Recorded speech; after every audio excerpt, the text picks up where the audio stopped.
Imagine this. It's late afternoon. You say to your child, "Okay, time to turn off the screen now."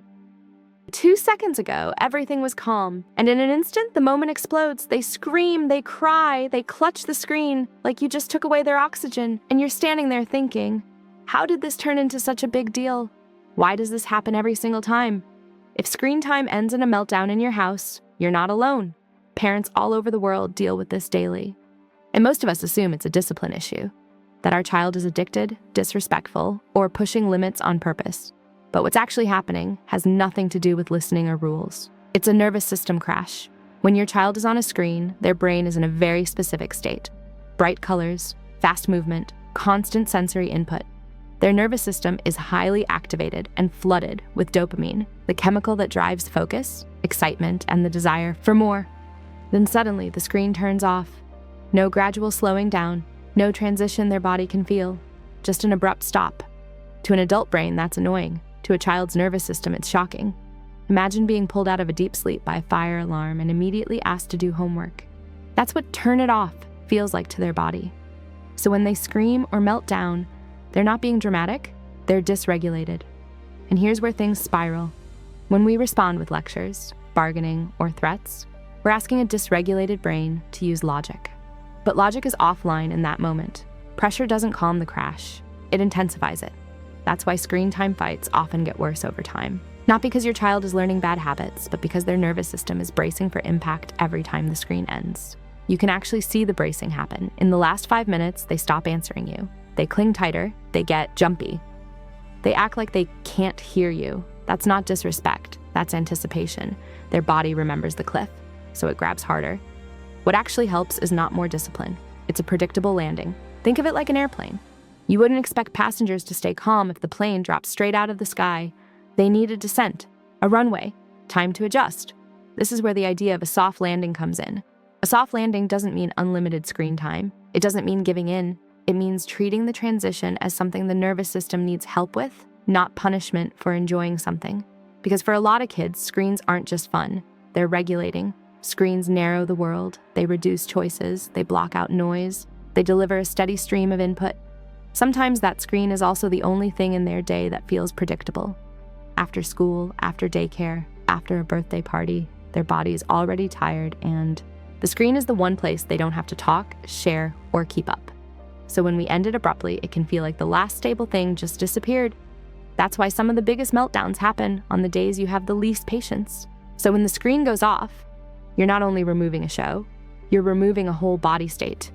And without a bridge, the nervous system panics. Here's the bridge. It's simple enough to remember under pressure, and it works the same way every time. There are 4 parts you repeat consistently. Preview, power, pause, proceed.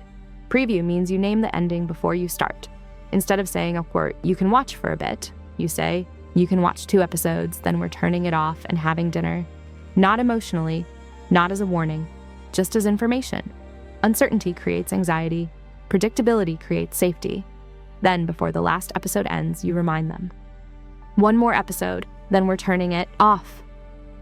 You're not asking permission, you're helping their body prepare. And if you can, aim for a natural stopping point. Pause between episodes, finish the level, let the credits roll. A clean ending gives their brain a little closure before the device goes dark. Now it's time to turn it off. You don't grab the device, you don't count down angrily, you don't stack explanations. You offer one small choice that doesn't change the boundary. Do you want to turn it off yourself, or do you want me to help? That tiny bit of control can be the difference between cooperation and panic. If they choose, great. If they freeze or scream, you choose calmly. Okay, I'll help. No lectures, no sighing, no drama. And then comes the most important part, the piece most parents skip. You pause. You don't immediately rush into the next task. You don't say, "Okay, now shoes on, we're late." You let their nervous system catch up. You sit, you breathe, you lower your body. You soften your voice, and you say something simple and grounding like, "That was fun." Your body is still waking up from the screen. Not a lesson, not an explanation, just acknowledgement. That pause is what tells their nervous system, the transition is over, you're safe. Now you proceed with one tiny next step, not 5 instructions. 1. First step, feet on the floor, Or, first step, hands to the sink. If they can't do it, you help their body calmly. Okay, I'll help you stand. This is not permissive, this is guidance. Contain first, proceed second. And yes, the first few days might get worse. That's the testing phase. Your child's nervous system is checking. Is the old pattern still available? Will bargaining still work? Will melting down still buy time? So they may escalate. Not because they're bad, because they're checking the map. You stay steady. Same words, same steps, same calm. Then it flips. After a week or two, you'll notice meltdowns peak lower. They end faster, recovery comes sooner. After a few more weeks, you may notice something even bigger. The explosion doesn't come at all.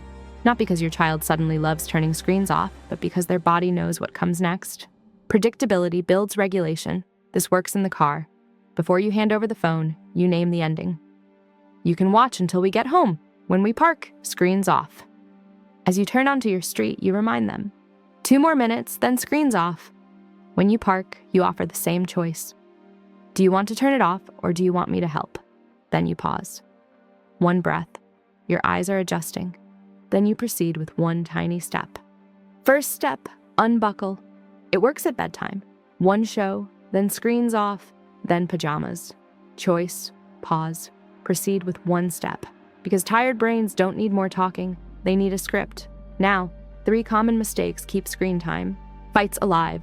1 is surprise shutoffs. Okay, turn it off, now. Abrupt endings trigger panic. 2 is stacking language, over-explaining. More words often equals more pressure. 3 is moving the boundary. 1 more video. That teaches pushing works, so next time they push sooner and harder. A soft landing fixes all 3.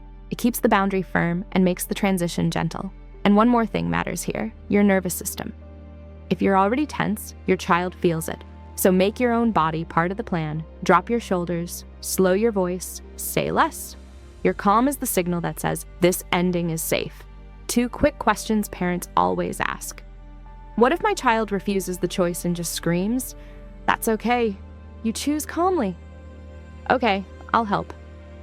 The choice isn't a negotiation, it's a ladder.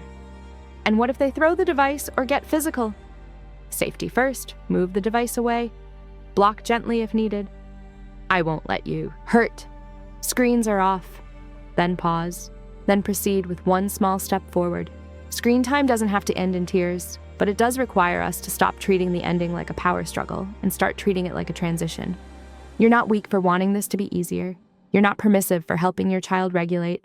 You're teaching their nervous system how to move from stimulation back into real life without fear. And that's a skill they'll use far beyond screens.